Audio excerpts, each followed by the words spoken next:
Olá!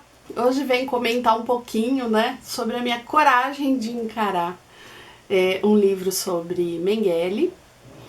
Eu li essa edição que é considerada uma biografia a respeito dele. Foi escrita por Gerald Posner e John Ware. Essa é uma edição de Portugal, publicada pela Esfera dos Livros, mas existe uma edição brasileira. Vou deixar a capa aqui para vocês vão encontrar aí com facilidade. Então esse livro é considerado uma biografia, mas ele não vai abranger a vida do Mengele desde a infância, com todos os detalhes, até o fim da vida. Não, ele vai começar falando dos anos de formação, os anos de estudo do Mengele. Para quem não conhece, Mengele foi um médico, se é que podemos dizer que ele foi médico, mas ele tinha, sim, essa formação em medicina. E ele ficou muito conhecido por sua atuação como médico no campo de concentração de Auschwitz durante a Segunda Guerra Mundial.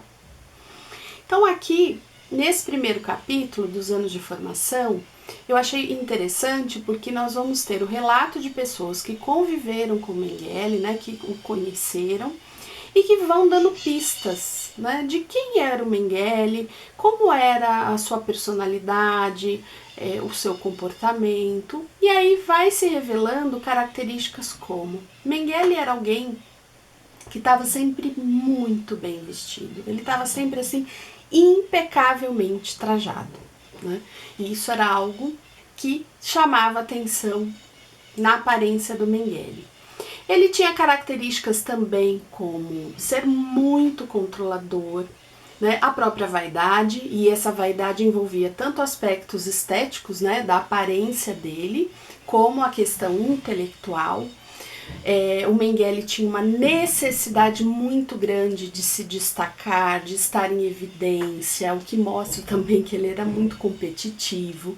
E ele era aquele que, assim, ficava entre os primeiros lugares, mas nem sempre o primeiro, e isso para ele era muito frustrante. Ele queria sempre estar sendo reconhecido pelas pessoas, ele queria ser o centro das atenções sempre. Ele tinha outra característica também de ser uma pessoa extremamente fria. Depois nós vamos para o capítulo mais indigesto do livro, que é o capítulo que vai falar sobre Auschwitz.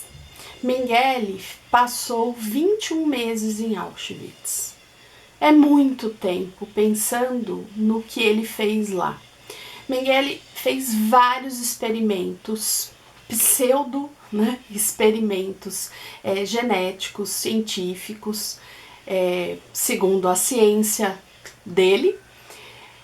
E essas experiências, ele tinha alguns alvos, Então, o interesse maior era descobrir, uma melhora, da pureza da raça ariana, e ele tinha um interesse grande por gêmeos. Então, quando as pessoas chegavam em Auschwitz, elas desciam ali dos comboios, dos trens, Mengele estava muitas vezes ali, ele é que fazia essa seleção. Quem vai para cá vai para a câmara de gás, quem vai para lá fica como trabalhador escravo do campo, e com um olhar muito atento a descobrir gêmeos entre os passageiros. Além dos gêmeos, queria também pessoas com qualquer anomalia, com qualquer deformidade física, anões, algumas pessoas idosas também, e os experimentos são realmente difíceis de ler. Não consegui ler esse capítulo, que é em torno de umas 40 páginas, não deu para ler de uma vez só, eu tive que pausar, porque apesar de já ter lido relatos de sobreviventes que passaram pelas mãos do Mengele em outros livros, não foi fácil. Eu lembro, por exemplo, alguns livros, irmãs, de duas irmãs que acho que é Gêmeas em Auschwitz, se eu não me engano, vou colocar a capa aqui para vocês, mas infelizmente é uma edição de Portugal, não tem ainda aqui no Brasil, onde elas foram gêmeas de Mengele, passaram por vários experimentos nas mãos dele. Depois nós temos o livro Os Fornos de Hitler, de Olga Lengel, A Olga também fala, né, da convivência com ele. Mas mesmo tendo já, né, algumas outras leituras a respeito, não estava preparada para o que tem aqui. E depois nós vamos ter, durante essa leitura, o que representou a vida do Mengele assim que a guerra acaba. Né? A guerra acaba, os nazistas ficaram desesperados, com medo de serem capturados, depois, né, vieram julgamentos, e aí ficava mais esse assombro: eu vou ser capturado, julgado, né?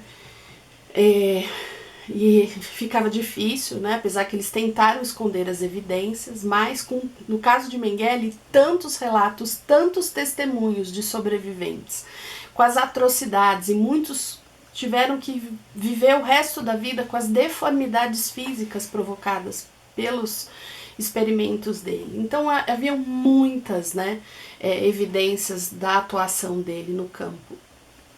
A vida do Mengele foi uma vida de fuga, né? Até a sua morte a vida foi assim.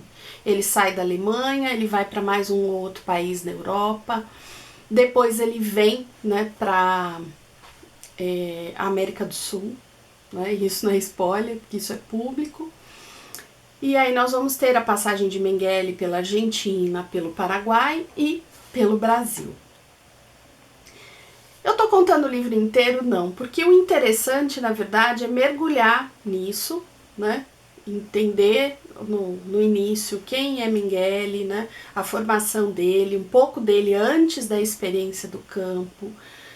Aí tem Auschwitz, depois nós vamos ter nessa fuga várias situações pela qual ele passa, onde a gente também vai percebendo um pouco de quem ele era, de como ele reagia a determinadas situações, as pessoas que conviveram com ele, o que elas falavam. O Mengele também escrevia um diário, não foi um diário completo, ele ficou períodos grandes sem escrever, até porque ele tinha muito receio de estar documentando coisas.